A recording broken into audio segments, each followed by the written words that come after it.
Is the camera on? Is the camera on? Good, good. Okay. How do I look? Am I ready for this? I don't know. Here we go. Oh, look off the screen.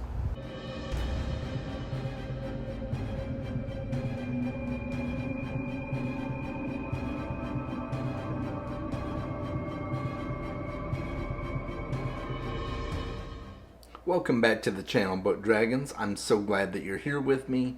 Today I'm going to be reviewing Piranesi for you. Now this is a spoiler-free review of Piranesi. If you don't mind a few spoilers or you've already read the book, you can also check out my reading vlog that I recently released, and I'll link that at the end in the cards at the end of the video so that you can check that out. I'd love it if you would. That would be awesome. But this will be a spoiler-free review and just giving you my overall thoughts and telling you a little bit about what to expect from the book. So make sure that you like the video if you enjoy it. Subscribe to my channel. Join my Discord if you would like to talk more in depth with me there about this and other books as well. That's probably the best place to have book dialogues. Not that I don't enjoy your comments, right? But if you want long-form discussions, that's the place to do it. So let's go ahead and get to this review. Piranesi is a speculative fiction book by Susanna Clarke. The reason I'm labeling it speculative fiction is because that is kind of the overall umbrella that houses things like horror, fantasy, sci-fi, you name it. All the fantastical categories are kind of housed under speculative fiction. And I did that because there are fantasy elements in this book, but there are also sci-fi elements in the book. So that is how I would categorize it. And it's a very short book. You know, it's like a little over 200 pages. It's a really quick read. I read it in 3 days, and I quite enjoyed it. It's very, very different, but I think it's a good different. So let's go ahead and launch right into this. Piranesi takes place in a world where there is a large house. In fact, the entire world, for the most part, is taken up by this house, and the house itself is surrounded by water. It's surrounded by endless oceans as far as you can see, and the mansion has, I believe the book said, 7,600 halls, and that's just the halls. There's probably more vestibules along with that, because he talks about halls and vestibules and rooms, and so it's just this massive mansion. If you could think of all the Victorian mansions rolled up into one big massive thing, that's what you're getting with the house in this story. When we start off the story, Piranesi is the only person that we know of in the house. And we come to learn that there are other people in the house as well, or that are visiting the house. But at the very beginning, it's just Piranesi. And it's very much a slice of life type of story. So the book is made up of journal entries, endless journal entries. And the journals are written by Piranesi, and each journal entry talks about something he did that day. It talks about a different room that he visited. It talks about where he went to get his food, and it talks about where the tides are about to roll in, and he's taking measurements of the tides so that he can know which rooms to avoid during the different high tides so that he doesn't get drowned. And it's just all of these things that he's learning about the house as he goes along, and you would think that that might be kind of boring, but honestly it's really not. I found it to be quite engaging. Piranesi is a very quirky character, and each of the journals that he has written are named after a different event. So for instance, there's an albatross that arrives at the 70th Southwestern Hall or something like that. And so he's got a journal that he's writing that is called The Ninth Day of the 10th Month in the Year the Albatross Came to the Southwestern Halls, or something like that. It's very unique because that is kind of how he gauges time, and that's how he enumerates the years and things like that. And we don't exactly know at the beginning of this story how long Piranesi's been here, how he came to be here. We don't even know that Piranesi is necessarily his real name, although we do find out tidbits of this information throughout the course of the story. So I'm not going to go into details of how that happens because that would be spoilery. I don't want to do that to you. But just be aware that it is an unfolding mystery that takes place over the course of this book. And it's quite fascinating to see that mystery unravel. It would seem at the very beginning that it's more of a fantasy light story. But then as it progresses, you come to understand things about this world and how it relates to the real world that we live in.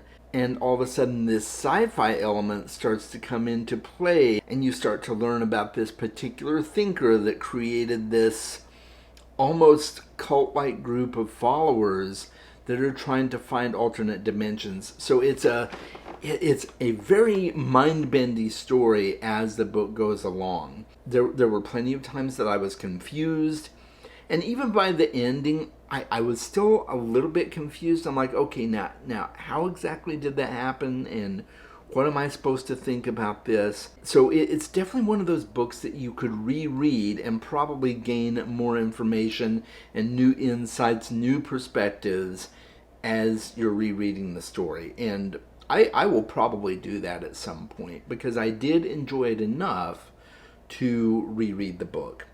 So that's a very long-winded account of the basics of the book. Now let's talk about some of the characters. And there are only 5 main characters in the story, one of which doesn't really even appear till much later in the story. I would also add a number 6 character to this book, and that would be the house, because Piranesi very specifically personifies the house. In fact, the house that he is living in this world is almost like his god. So when he gets something that he needs, whether it's a new pair of shoes or more pens to write in his journal with, or things like that, he attributes it to the house providing for his needs. When he finds a room that he can obtain food in, like with fishing, he attributes that to the house meeting his needs. So the house is definitely a character in the story, and the house is, for all intents and purposes, the god that Piranesi worships, because it's really all he knows. He is not totally fully in touch with this world, and it becomes evident later in the story that he's forgotten a lot of things. He's lost some memories. And so Piranesi is the main character. The house is a main character as well. A short way into the beginning of the book, you learn that there is this other person that he calls the other that he meets with about twice a week. And they talk about what's been going on and what's happening with the house. And this person that he calls the other wants him to do some experiments for him and find different rooms that he can do different rituals in. And so it's kind of this back and forth. And this person called the other brings Piranesi presents every now and again. But for the most part, Piranesi's still always alone, except for when he meets with the other. And then randomly in the book, he encounters this person called the Prophet. And he doesn't learn a whole lot about the Prophet at that point in time, but the Prophet seems to know who the other is. He seems to also know who Piranesi is, but not much is revealed at that time, and that's cool. It's just this slow, progressive revelation that happens over the course of the book. There's also another person that comes into the story talked about passively between the other and Piranesi, and Piranesi labels this person 16 because this person is the 16th person that he knows about other than himself and the other and the prophet and these other people whose skeletons he has found in the house. And so he, after adding them all up, he decides that this new person that he's heard about from the other must be the 16th person, and so he's named them 16. And there's a lot of mystery around who 16 is. The other says 16 is dangerous. Piranesi isn't sure what to believe about 16, and so you've got that character there. And then the other character is someone just called Raphael, and we don't really encounter them until later in the story. I'm not going to go into too much detail about anything else there because I don't want to spoil anything. There are other people that are talked about, and these are people that he thinks may be who the skeletons that he found used to be, but he's not really sure. So there's a lot of puzzle pieces that have to be fit together to find out what is going on and where everything came from. And it's just a fascinating little story. It's mind-boggling at times, and there were plenty of times that I was like, wow, okay, can I have some more space in my head, because I'm not able to wrap my brain around this. So it's one of those stories that is a very easy read, but a lot of complex ideas are put forth in the book. I definitely had a wonderful time reading the book. There's not really a magic system, so when I talk about it being kind of a blend of fantasy and sci-fi, it's not really fantasy in terms of magic system. It's fantasy in terms of an alternate world that has just endless rooms and seas and everything like that. So it's kind of a fantastical location, but there's no magic really in the story unless you count portals. So there are portals utilized in this story, and so you may think of those as magic. So I could see why you would think of those as magic. I had a blast reading it, but if you are not really into the slice of life and books that follow more of an epistolary format, and when I say epistolary, I mean, writing of letters and things like that, this may not be for you. I've seen some reviews where people didn't really care for Piranesi, but overwhelmingly all the reviews I've seen have been mostly positive, and I had a very positive experience reading it. So I do recommend it to you. As far as my rank goes for this book, I would put it in my shiny category. That doesn't mean I didn't like it. It just means that I didn't like it enough to put it in my hoard or in my soaring category. It's one of those things that I think might get better on a reread. So at some point I may reread Piranesi. But putting it in my shiny category is definitely good. I'd put it on the high end of shiny, in fact. It's kind of right there riding the line of my hoard. Definitely recommend that you read it. One interesting tidbit, and I did not discover this until I finished the book and I was reading up a little bit about it and how Susanna Clarke came to write it and things like that. I discovered this little tidbit that helped me understand a little bit better one particular thing that was going on in the story, because the other is the one who calls Piranesi, and he seems to kind of make a joke about it. So when I saw this little tidbit, I understood that a little bit better. So this book was loosely inspired by the 18th century Italian artist Giovanni Battista Piranesi, who produced a series of 16 prints entitled Imaginary Prisons, which depict enormous subterranean vaults with stairs and mighty machines. And I'm like, Oh, okay. So Piranesi was actually a real person.